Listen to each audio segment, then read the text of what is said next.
ایک منٹ کے اندر 5 گستاخیاں، شان نبوت کے اندر گستاخی، حضرت سیدنا ابو بکر صدیق رضی اللہ تعالیٰ عنہ کی شان میں گستاخی، حضرت سیدنا علی المرتضیٰ رضی اللہ تعالیٰ عنہ کی شان میں گستاخی، خاتون جنت سیدۃ النساء اہل الجنہ حضرت سیدہ فاطمۃ الزہرا رضی اللہ تعالیٰ عنہ کی شان میں گستاخی، حضرت سیدنا عائشہ صدیقہ ام المؤمنین رضی اللہ تعالیٰ عنہا کی شان مبارکہ میں گستاخی۔ اگر کسی آدمی سے آپ یہ پوچھیں کہ آپ کے والد محترم کا کیا نام ہے، آپ کے والد صاحب کا کیا نام ہے، تو وہ آدمی آپ کو اپنے والد محترم کا نام آپ کو اسی طریقے سے بتائے گا۔ لیکن اگر آپ اس آدمی کے ساتھ کوئی نفرت رکھتے ہیں، اگر آپ کے دل کے اندر اس کا ادب و احترام موجود نہیں، اور اگر آپ اس سے یہ سوال کریں کہ تیری ماؤں نے خسمانہ کے نہ ہے، تو پھر وہ آدمی جو آپ کو جواب دے گا یا آپ کے سوال کرنے کے انداز سے وہ آدمی کیا سمجھے گا؟ آپ یہاں سے یہ جو بات میں آپ کو سنانا چاہتا ہوں، یہ اپنے آپ کو وکیل صحابہ کہتا ہے کہ ہم صحابہ کرام کا دفاع کرتے ہیں، صحابہ کی عظمت کا دفاع کرتے ہیں۔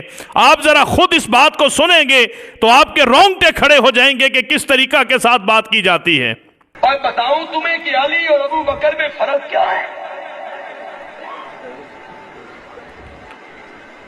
یہ ساری زندگی نبوت کے گھر سے کھاتا رہا۔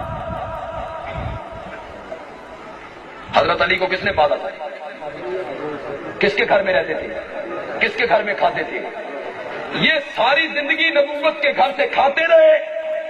ابو بکر ساری زندگی نبوت کو کھلاتا رہا۔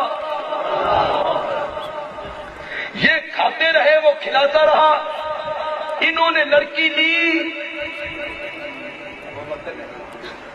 اس نے لڑکی لی، ابو بکر نے لڑکی دی۔ بتاؤں تمہیں کہ علی اور ابو بکر میں فرق کیا ہے؟ آج فیصلہ کرتے ہیں، دونوں کو ڈھونڈنے نکلتے ہیں۔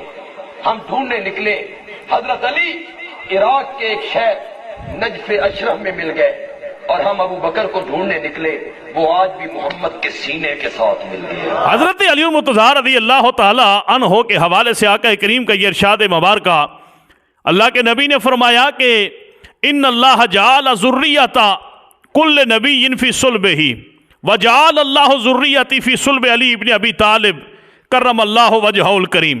اللہ کے نبی نے فرمایا کہ اللہ نے ہر نبی کی آل اولاد کو اس کی صلب کے اندر رکھا ہے، لیکن میری آل، میری اولاد کو اللہ نے صلب علی ابن ابی طالب کے اندر رکھا ہے۔ حضرات محترم، ہمیں کس نے یہ اختیار دیا ہے کہ صحابہ کرام کے حوالے سے ہم ترازو لے کے ان کو تولنا شروع کر دیں کہ فلاں کا یہ مقام ہے، فلاں کا یہ مقام ہے؟ ہاں، ان کے مقامات، ان کی عظمت، ان کی شان، ان کے مرتبہ، ان کو بیان اس طریقے سے کیا جائے کہ وہاں سے کوئی تنقیص کا پہلو یا ہمارے دل کے اندر کسی کے بارے میں کوئی بغض پایا جاتا ہے، اس کی بو تک بھی ہماری گفتگو سے نہیں آنی چاہیے۔ اب یہاں پر ایک ساری زندگی نعوذ باللہ نبوت سے کھاتا رہا، ایک ساری زندگی نبوت کو کھلاتا رہا، ایک نے لڑکی دی، ایک نے لڑکی لی، کس طریقہ کے ساتھ یہ گفتگو کی جا رہی ہے؟ یہ نبوت کو ساری زندگی کھلاتا رہا۔ میرے بھائی، اگر بخاری شریف کے اندر اور وہ حدیث مبارکہ جو صوم وصال کے حوالے سے اللہ کے نبی نے فرمائی ہے کہ ایکم مثلی، تم میں سے کون ہے جو میری مثل ہو سکتا ہے؟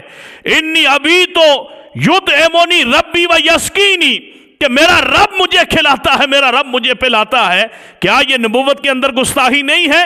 حضرت سیدہ ام المومنین عائشہ صدیقہ رضی اللہ تعالی عنہا کے حوالے سے جس طرح بات کی جاتی ہے کہ لڑکی دی، لڑکی دی، کیا اس حوالے سے بات کرنا یہ گستاخی کے زمرے میں نہیں آتا؟ حضرت علی المرتضیٰ رضی اللہ تعالی عنہ کے حوالے سے یہ کہنا کہ ساری زندگی نبوت کا کھاتا رہا، نعوذ باللہ، یہ گستاخی کے اندر نہیں آتا۔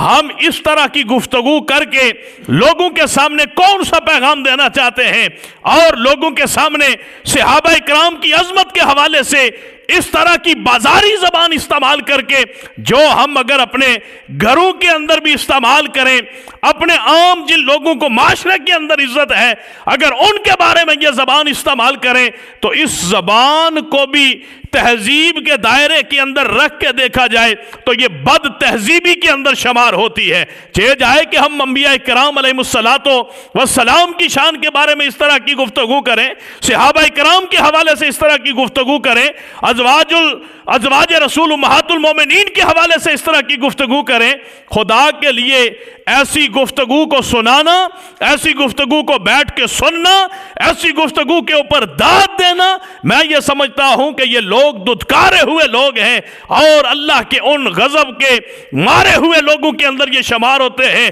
کہ جو انبیاء کے بھی گستاخ رہے، صحابہ کے بھی گستاخ رہے، آل نبی کے بھی گستاخ رہے، اولیاء کے بھی گستاخ ہیں۔